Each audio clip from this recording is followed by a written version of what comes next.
Halo teman-teman, bertemu lagi bersama channel favoritmu, Creative dari Jember, Jawa Timur. Masih lanjutan dari video sebelumnya seputar ayam KUB2 galur murni dari BPTP Jawa Tengah yang hari ini genap berusia 90 hari.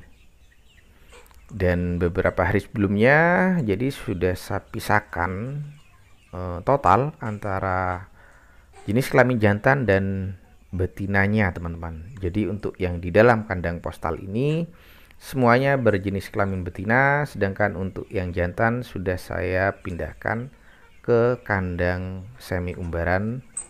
Nah, ini dia teman-teman. Jadi bersebelahan lokasinya. Namun ada juga kurang lebih ada 11 ekor betina di luar sini, korban dari kanibalisme. Jadi saya pisah.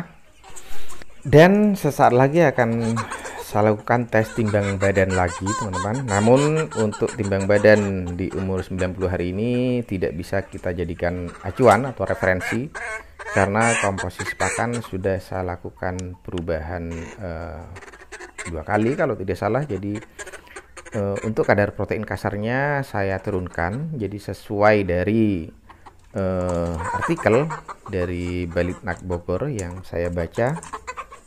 Jadi untuk ayam KUB yang dipersiapkan sebagai calon indukan untuk di umur minggu ke-12 hingga minggu ke-20, untuk komposisi pakannya terhadap kebutuhan protein kasarnya hanya di kisaran 14% saja, teman-teman.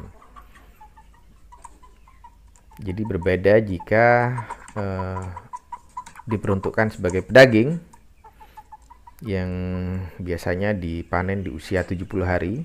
Jadi membutuhkan protein minimal 19%, teman-teman. Nah, terhadap kebutuhan protein kasar ini, jika dipersiapkan sebagai calon indukan, nantinya saat memasuki umur minggu ke-21 dan selanjutnya, jadi sudah memasuki masa-masa usia produktif. Jadi untuk kadar protein kasarnya akan ditingkatkan kembali dari 14% menjadi minimal 16%, teman-teman. Jadi untuk protein kasar minimal 16% sudah cukup memenuhi kebutuhan standar jika ayam KUB ini akan kita jadikan sebagai indukan petelur, teman-teman, untuk menghasilkan baik telur tetas ataupun telur-telur konsumsi. Jadi dengan kadar protein minimal 16% tersebut, nantinya saat memasuki usia produktif, kita berharap atau saya berharap ayam-ayam KUB ini akan memiliki tingkat produktivitas bertelur hingga 60% dalam setiap harinya. Jadi dalam suatu misal 100 ekor indukan produktif akan menghasilkan 60 butir telur dalam setiap harinya tanpa jeda, teman-teman. Dan ini adalah komposisi pakan yang saya coba terapkan untuk di umur 90 hari ini. Jadi mulai saya terapkan kalau tidak salah di umur 86 hari, teman-teman. Jadi ini untuk komposisi pakan di minggu ke-12 hingga minggu ke-20 nantinya. Dan setelah saya hitung kasar untuk perakiraan kadar protein kasarnya pada komposisi pakan ini ada di kisaran 13,7%, teman-teman.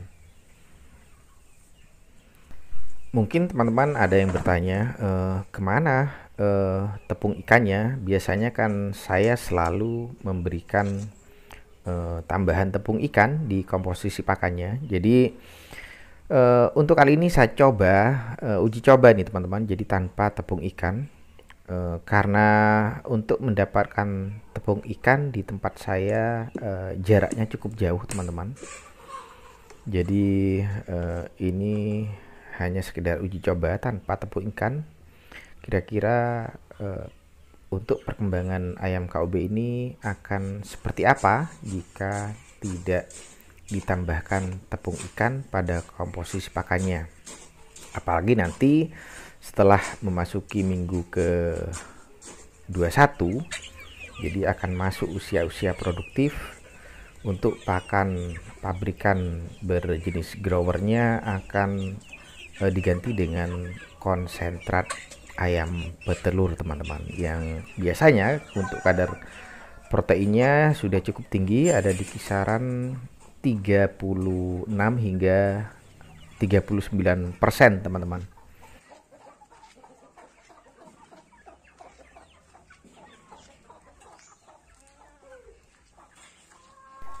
Dan ternyata teman-teman, jadi setelah saya meracik komposisi pakan baru saja atau agak tadi teman-teman, jadi sudah sekitaran hampir 2 jam, jadi saya tinggal.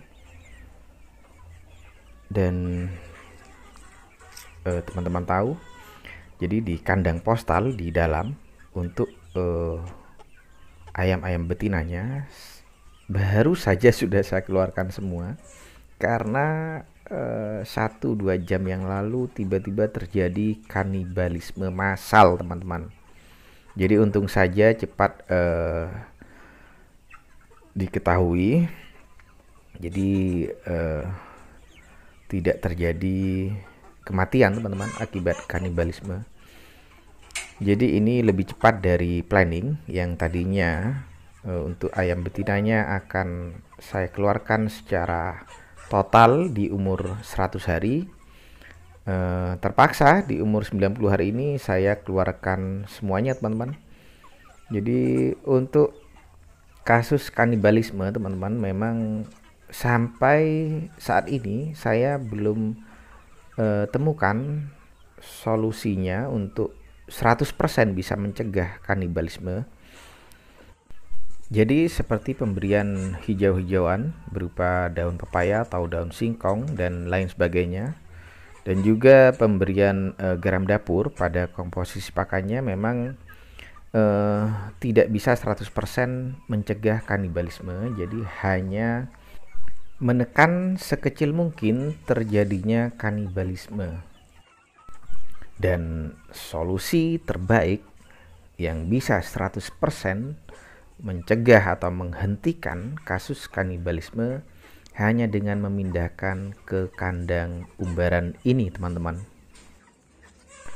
Oke teman-teman, sekian dulu video singkat dari saya ini. Semoga video ini bermanfaat dan bisa menjadi inspirasi yang positif untuk kita semua. Nantikan video-video selanjutnya dari saya. Akhir kata, saya ucapkan salam sukses selalu dan jangan pernah lelah untuk selalu berpikir positif.